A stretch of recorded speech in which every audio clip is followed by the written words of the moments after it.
Kalau lo masih trading cuma lihat candlestick doang tanpa ngerti price action, kemungkinan besar trading lo bakal terus. Nah, di Explore Mas kali ini gue bakal bahas gimana cara baca candlestick yang bener pakai konsep price action biar entry lo makin presisi. Masalahnya banyak trader cuma hafal pola candlestick, hammer, engulfing, doji, tapi mereka nggak ngerti konteks marketnya. Akhirnya, setiap ada pola candlestick, langsung entry, padahal market nggak sesimpel itu. Nah, masalahnya, banyak trader emas, apalagi yang masih pemula, sering banget bingung pas ngeliat chart, terutama ketika pakai terlalu banyak indikator. Akhirnya, setiap mau entry, lu jadi ragu. Kadang entry terlalu cepat dan langsung kena stop loss. Kadang juga malah kelamaan nunggu sampai peluang profitnya hilang. Padahal sebenarnya setiap pergerakan harga itu selalu ninggalin jejak, dan jejak itu bisa kita baca lewat price action.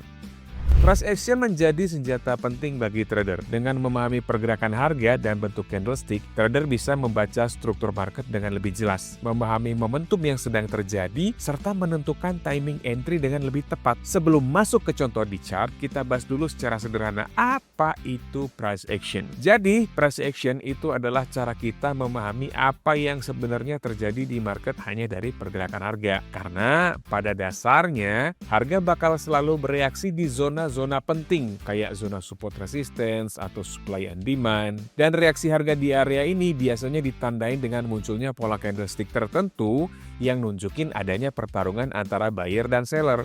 Dan konsep inilah yang bakal kita gunain untuk mencari peluang di market emas. Supaya lebih mudah dipahami, kita batasi price action ini hanya ke dua hal utama aja. Yang pertama formasi, yang kedua lokasi.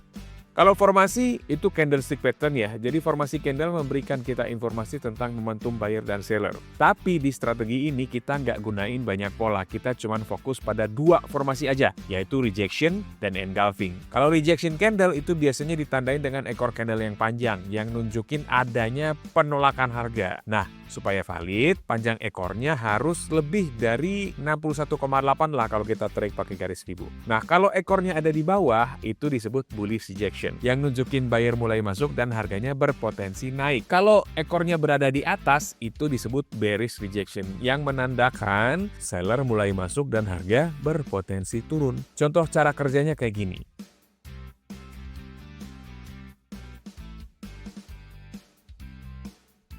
Engulfing terdiri dari dua candle yang berlawanan arah. Bullish engulfing terjadi ketika candle bullish kedua nutup lebih tinggi daripada candle bearish sebelumnya. Ini menandakan momentum buyer mulai dominan. Bearish engulfing terjadi ketika candle bearish kedua nutup lebih rendah daripada candle bullish sebelumnya. Ini menandakan momentum seller mulai dominan. Contoh kerjanya kayak gini. Tapi ingat, formasi candle ini nggak bisa dipakai sembarangan. Pola ini akan jauh lebih kuat kalau muncul di area penting market. Yang kedua, lokasi atau area penting market. Nah, lokasi adalah area harga di mana buyer dan seller biasanya bereaksi. Area ini bisa kayak support and resistance, supply and demand, atau order block. Nah, area-area ini sering jadi tempat harga berbalik arah atau ngelanjutin tren. Jadi konsepnya sebenarnya sederhana. Cari area penting dulu, lokasi, lalu tunggu konfirmasi candlestick, formasi. Kalau dua hal ini muncul bersamaan, barulah kita cari peluang entry di market. Nah, biar trading nggak kerasa kayak nebak-nebak arah market, gue biasanya pakai cara entry yang cukup simple. Kita cuma pakai beberapa aturan dasar. Pertama, gunain candlestick pattern hanya sebagai konfirmasi entry dan fokus cuma di dua jenis, rejection dan engulfing. Kedua, candlestick pattern itu jangan dipakai sembarangan. Gunakan hanya ketika muncul area atau level yang benar-benar valid. Key area ini biasanya ada di support dan resistance, atau juga di zona supply dan demand atau order block. Jadi kita nggak asal entry karena bentuk candlesticknya bagus doang, tapi kita lihat juga di mana candlestick itu muncul dalam struktur market. Setelah kita tahu cara entry-nya, sekarang kita masuk ke tahap selanjutnya, yaitu aturan entry. Entry buy dilakukan kalau tren harga lagi naik atau uptrend, kemudian harga sedang mengalami koreksi atau pullback, lalu muncul bullish rejection atau bullish engulfing sebagai konfirmasi, dan candlestick pattern tersebut muncul di area support atau demand yang merupakan area penting. SL di bawah support, TP-nya di resistance terdekat. Entry sell dilakukan jika tren harga lagi turun atau downtrend, terus harganya sedang koreksi atau retracement. Lalu muncul bearish rejection atau bearish engulfing sebagai konfirmasi. Dan candlestick pattern tersebut muncul di area resistance atau supply yang merupakan area penting. SL-nya di atas resistance, TP-nya di support terdekat.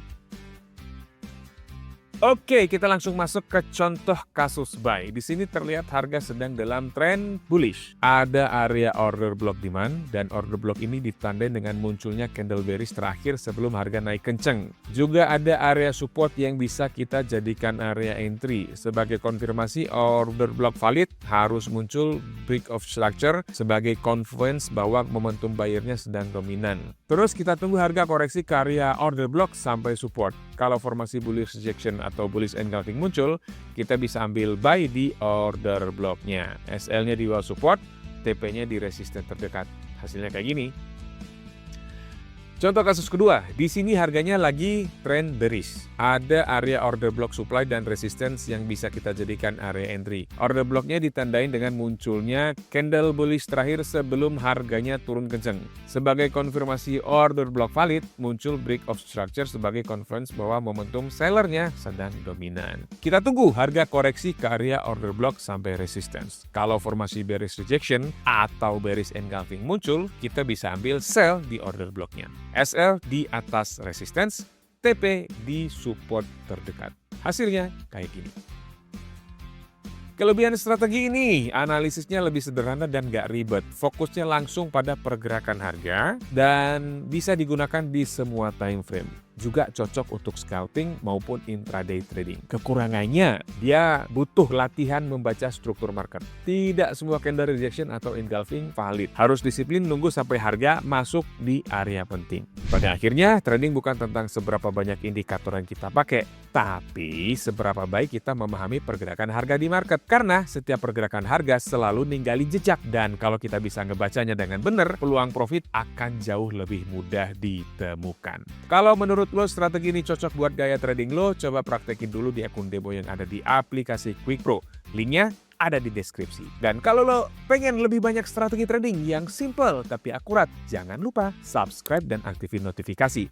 Dan share juga ke teman-teman lo. Salam profit!